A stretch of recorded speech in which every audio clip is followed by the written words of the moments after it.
Hi dears. അപ്പോൾ ഇന്ന് എനിക്ക് പറയാനുള്ളത് എൻ്റെ ഹാൻഡ് റൈറ്റിങ്ങിൻ്റെ കാര്യമാണ്. ആക്ച്വലി എനിക്ക് നന്നായിട്ട് എഴുതാനും അറിയാം, മോശമായിട്ട് എഴുതാനും അറിയാം. എന്താണെന്ന് വെച്ചിട്ടുണ്ടെങ്കിൽ ഞാനൊരു നഴ്സിംഗ് സ്റ്റുഡൻ്റ് ആയിരുന്നു.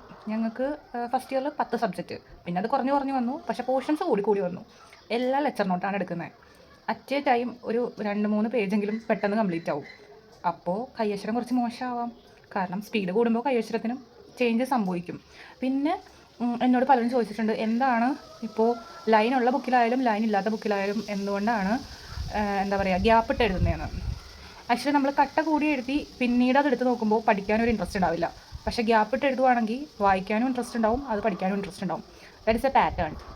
അതുകൊണ്ടാണ് ഇപ്പോൾ ഞാൻ ഭംഗിയായി എഴുതിയെന്ന് വിചാരിക്കുക. ഞാൻ ചിലപ്പോൾ യൂസ് ചെയ്തിട്ടുണ്ടെങ്കിൽ എനിക്ക് ഭംഗിയായിട്ട് എടുക്കാൻ പറ്റും. പക്ഷേ അത് ഭയങ്കര സ്ലോ ആയിരിക്കും, എനിക്ക് ലെക്ചർ നോട്ട് എടുക്കാൻ പറ്റില്ല. അത് നമ്മൾ എന്താ പറയുക സ്പൂൺ ഫീഡ് ചെയ്ത് തന്നെ നോട്ട് എടുക്കാൻ പറ്റത്തുള്ളൂ. അപ്പോൾ അങ്ങനെ എഴുതുവാണെങ്കിൽ ഓക്കെയാണ് ജെൽ പെൻ യൂസ് ചെയ്തിട്ട്. അല്ലാതെ ബോൾ പെൻ യൂസ് ചെയ്തിട്ടാണെങ്കിൽ ലെക്ചർ നോട്ടൊക്കെ എടുക്കാൻ അടിപൊളിയാണ്. പക്ഷേ എനിക്കേ മനസ്സിലാവൂ, അത്രേ ഉള്ളൂ. എനിക്ക് മനസ്സിലാവുന്നല്ല, ആവശ്യത്തിന് മനസ്സിലാവും, കുഴപ്പമില്ലാത്ത രീതിയിൽ എൻ്റെ കൈവശം അറിയാവുന്ന ആൾക്കാർക്കാണെങ്കിൽ. അപ്പോൾ ഓക്കെ, ബൈ. അപ്പോൾ ഇതാണ് കേട്ടോ ഡിഫറൻസ് വരുന്നത്.